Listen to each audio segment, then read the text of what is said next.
Hello everyone. Let's start shortcut method for determination of absolute confusion. This is known as RS confusion. हम लोग Fisher projection formula में RS confusion देखने जा रहे हैं। इसके लिए ट्रिक है if least priority group that is fourth priority group is present on vertical line, then move from first priority group to third priority group via second priority group. मतलब ये अगर फर्स्ट प्रायोरिटी ग्रुप, ये ध्यान रखना है कि अगर fourth priority group vertical line पे हो, पहला रूल ट्रिक होता है। और दूसरा ट्रिक होता है कि फोर्थ प्रायोरिटी ग्रुप अगर हॉरिजॉन्टल लाइन पे हो। तो फर्स्ट हम लोग देख लेते हैं वर्टिकल लाइन का केस। अगर fourth priority group vertical line पे हो तो कोई बाकी दूसरा group first priority second third कहीं भी हो, तो आपको फर्स्ट से सेकंड होते हुए थर्ड की तरफ जाना है। फोर्थ से हमें ज्यादा मतलब नहीं है, fourth can be ignored, but ये ध्यान रखना है कि फोर्थ ग्रुप, पहला केस का रूल ये है कि fourth priority group should be present on vertical line. तो इस केस में तरीका ये होता है फाइंड करने का कन्फिगरेशन कि अगर क्लॉकवाइज अगर रोटेशन होगा तो आर कन्फिगरेशन होगा, और एंटी क्लॉकवाइज होगा तो एस कन्फिगरेशन होगा। ध्यान रखना है कि ये ठीक है। जैसे आप एग्जांपल देख सकते हो कि मैंने एक एग्जांपल ले लिया, ओ एच ले लिया, सी डबल ओ एच ले लिया, यहाँ सी एच थ्री ले रहा हूँ, यहाँ एच ले रहा हूँ। आप देख सकते हो कि फोर्थ प्रायोरिटी ग्रुप इस वर्टिकल लाइन पे है। ठीक है, फोर्थ क्यों फोर्थ प्रायोरिटी ग्रुप? बिकॉज इसका बैलेंस इलेक्ट्रॉन लिस्ट है। ऑलरेडी मैंने सीक्वेंस रूल सीआईपी कंसेप्ट पढ़ा चुका हूँ प्रीवियस लेक्चर में। ये ऑक्सीजन का बैलेंस इलेक्ट्रॉन सबसे ज्यादा है, ऑक्सीजन के बाद कार्बन है, सेकंड है, कार्बन के बाद हाइड्रोजन, यानी ये थर्ड प्रायोरिटी ग्रुप है। तो आप फर्स्ट से सेकंड थर्ड होते हुए मूव करो, फर्स्ट से सेकंड की तरफ। आप देखो यहाँ रोटेशन ये क्लॉकवाइज है, और रोटेशन क्लॉकवाइज है, और याद रहे कि इसमें फोर्थ प्रायोरिटी वर्टिकल रिप्रेजेंट है। इसका मतलब इसका कन्फिगरेशन आर कन्फिगरेशन हो जाएगा। फिर इसका एग्जांपल ले सकते हो कि जैसे अगर मान लो कि कहीं भी रख दिया, जैसे मान लो मैंने यहाँ सी डबल ओ एच ले लिया, यहाँ ओ एच ले लिया, और यहाँ अगर एच ले लिया, सपोज कि यहाँ सी एच थ्री या सी टू एच फाइव कुछ भी ले लो, इथाइल ले लिया। आप यहाँ देख सकते हो फर्स्ट प्रायोरिटी ग्रुप है, ये second priority group, fourth priority vertical line पे है, और ये थर्ड प्रायोरिटी ग्रुप। पहले से दूसरे की तरफ बढ़ो। अब यहाँ देखो ये आप देख सकते हो कि यहाँ एंटी क्लॉकवाइज हो गया, और ये एंटी क्लॉकवाइज हो गया, बट ये देख सकते हो कि एंटी क्लॉकवाइज तो है, बट यहाँ फोर्थ प्रायोरिटी ग्रुप यानी हाइड्रोजन वर्टिकल लाइन पे है। इसका मतलब इसका कन्फिगरेशन एस कन्फिगरेशन होगा। आप फिर जैसे अब ऐसे सोचो कि जैसे फोर्थ प्रायोरिटी ग्रुप मैंने वर्टिकल लाइन पे रख दिया, यहाँ फर्स्ट प्रायोरिटी कोई भी रखता हूँ, यहाँ मान लो सपोज कि थर्ड प्रायोरिटी रखता हूँ, और यहाँ सेकंड प्रायोरिटी ग्रुप रखता हूँ। कोई भी एग्जांपल ले सकते हो, जैसे आप ले लो फर्स्ट प्रायोरिटी ग्रुप में, जैसे मान लो कि NH2 ले लिया मैंने, यहाँ COOH ले लिया, और CH3 ले सकते हो, यहाँ ले लो COOH सेकंड प्रायोरिटी ग्रुप। अब यहाँ देख सकते हो कि यहाँ फर्स्ट प्रायोरिटी ग्रुप है, और फर्स्ट प्रायोरिटी के बाद यहाँ सेकंड है, तो पहले से दूसरे की तरफ मूव करना है। यहाँ तीसरा, तो यहाँ पहले से दूसरे की तरफ मूव करते हो, तो यहाँ फोर्थ ग्रुप को इग्नोर कर सकते हो, fourth group can be ignored.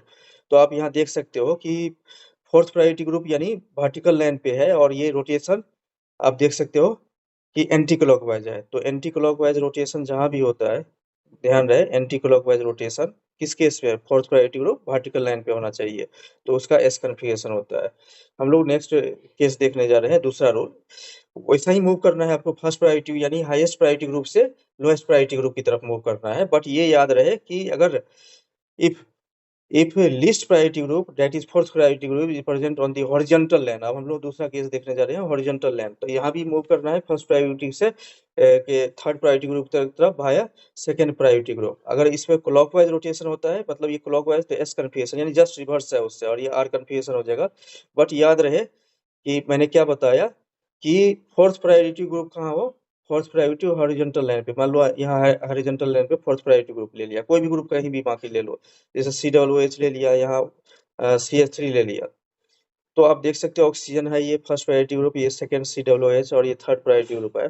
तो पहले से दूसरे थर्ड की तरफ मूव करो। अब देखो यहाँ रोटेशन ये एंटी क्लॉकवाइज हो गया, तो एंटी क्लॉकवाइज रोटेशन में यहाँ जब fourth priority group horizontal line पे हो, तो fourth priority group horizontal line पे हो तो एंटी क्लॉकवाइज यहाँ देख सकते हो कि आर कन्फिगरेशन है। इसका मतलब इस कंपाउंड का आर कन्फिगरेशन हो जाएगा।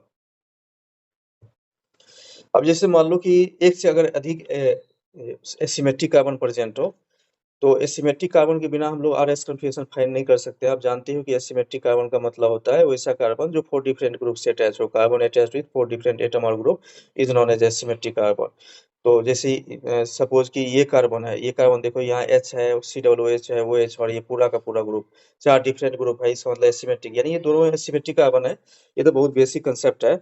अब यहाँ देखो कि OH, यहाँ आप देख सकते हो कि ये फर्स्ट प्रायोरिटी ग्रुप है और इस पूरा को ग्रुप को मिला लेंगे, मतलब ओवरऑल इस ग्रुप को, इस कंपाउंड को अगर लिखना चाहो तो ऐसे लिख सकते हो। यहाँ OH लिख सकते हो, यहाँ H है और ऊपर में यहाँ COOH है, COOH लिख दिया।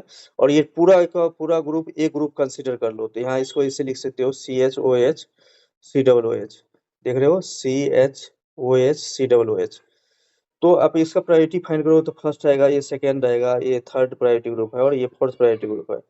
अब यहाँ देखो fourth priority group horizontal line पे है, तो फोर्थ प्रायोरिटी ग्रुप आप मूव करो फर्स्ट से सेकंड की तरफ, तो फर्स्ट से सेकंड की तरफ मूव करो, पहला दूसरा, फोर्थ को इग्नोर कर दो, पहला दूसरा तीसरा, तो ये रोटेशन क्लॉकवाइज है।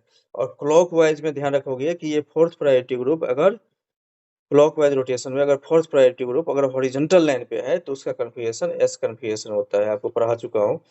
अब दूसरा एग्जांपल ले सकते हो, जैसे नेक्स्ट एग्जांपल जो राइट हैंड साइड में जो कंपाउंड रिटर्न है, आप उसका देख सकते हो, उसको मैं समझा रहा हूँ कैसे होगा। सपोज कि इस कंपाउंड लिखा हुआ है और ऊपर वाले एसिमेट्रिक कार्बन का आर कन्फिगरेशन और नीचे वाले एसिमेट्रिक कार्बन का एस कन्फिगरेशन है। इसका आर है और यहाँ एस है। अब देखो, पहले मान लो हम लोग ऊपर का देखने जा रहे हैं। जैसे देखो यहाँ ये ले लिया, एच ले लिया, ओ एच ले लिया और यहाँ COOH है और यहाँ पूरे के पूरे ग्रुप एक ले लो, CHOH COOH ले लो। आप यहाँ देख सकते हो कि ये फोर्थ प्रायोरिटी ग्रुप है, ये फर्स्ट प्रायोरिटी ग्रुप है, ये सेकंड प्रायोरिटी ग्रुप होता है और ये थर्ड प्रायोरिटी ग्रुप होता है। आप यहाँ भी देख सकते हो कि fourth priority group horizontal line पे है, तो पहले से दूसरे की तरफ मूव करो, पहले से दूसरे फोर्थ को इग्नोर करो, तो यहाँ रोटेशन होता है। ये रोटेशन यहाँ ये देख सकते हो आपकी क्लॉकवाइज रोटेशन है, और क्लॉकवाइज रोटेशन हो लेकिन fourth priority group horizontal line पे हो, ठीक है। तो इसका मतलब ये होगा कि फोर्थ प्रायोरिटी ग्रुप अगर हॉरिजॉन्टल लाइन पे हो तो ये कन्फिगरेशन इसका एस होना चाहिए। इसमें मिस्टेक हो रहा है, ये एस नहीं होगा, ये आर नहीं होगा, ये एस कन्फिगरेशन होगा। अब हम लोग इसको चेक कर लेते हैं कि ये एस है या आर है। ऑब्वियसली अगर ऊपर वाला एस हो गया तो इसमें क्योंकि एच एस सेम डायरेक्शन में है, वो एच सेम डायरेक्शन में है, तो इसको आर होना चाहिए, तो मैं चेक कर लेता हूँ। अब देखो यहाँ जो सेकेंड वाले केस है, यानी सेकेंड केस है, आप यहाँ देख सकते हो कि यहाँ मैंने एच ले लिया, ये वाला एच, और यहाँ ओ एच है, फिर यहाँ COOH है, और ये ऊपर में पूरा का पूरा इतना ग्रुप होगा, यानी CHOH COOH CHOH COOH, ये पूरा ले लिया। अब देखो यहाँ फोर्थ प्रायोरिटी ग्रुप है, ये फर्स्ट प्रायोरिटी ग्रुप है और ये सेकंड प्रायोरिटी ग्रुप है और ये थर्ड प्रायोरिटी ग्रुप है। रूल ये होता है कि हाईएस्ट से लोएस्ट की तरफ मूव करते हैं, पहले से चौथे की तरफ, मतलब चौथे की तरफ होता ही है overall, but fourth can be ignored. तो पहले से आप दूसरे की तरफ जाओ, पहला दूसरा और तीसरा, यानी फोर्थ कैन बी इग्नोर्ड। आप यहाँ देख सकते हो ये ठीक है। तो आप यहाँ देख सकते हो कि ये रोटेशन एंटी क्लॉकवाइज हो गया, तो एंटी क्लॉकवाइज मतलब आर, तो मैंने पहले ही बोला था कि इसका ऊपर वाला एस है तो ये आर हो जाएगा, बिकॉज एच एच और ओ एस सेम डायरेक्शन में, मेसो आइसोमर आप कभी पढ़ोगे। अब देख सकते हो फिर, जैसे मान लो कोई और दूसरा एग्जांपल लेता है, कोई भी एग्जांपल अपनी मर्जी से ले लो। सपोज यहाँ एच ले लिया, ओ एच ले लिया, यहाँ COOH ले लिया और यहाँ प्रोपाइल ले लिया, कुछ भी नॉर्मल प्रोपाइल कुछ भी ले लिया। तो ऑक्सीजन ये फर्स्ट प्रायोरिटी ग्रुप, कार्बन के बाद ऑक्सीजन ये सेकंड, ये थर्ड प्रायोरिटी ग्रुप है और ये फोर्थ प्रायोरिटी ग्रुप है। अब इसका हमें आर एस कन्फिगरेशन फाइंड करना है, ये चेक करना है कि आर कन्फिगरेशन है या एस कन्फिगरेशन है। तो देखो ये सेकंड केस में है, यानी fourth priority group horizontal line पे है।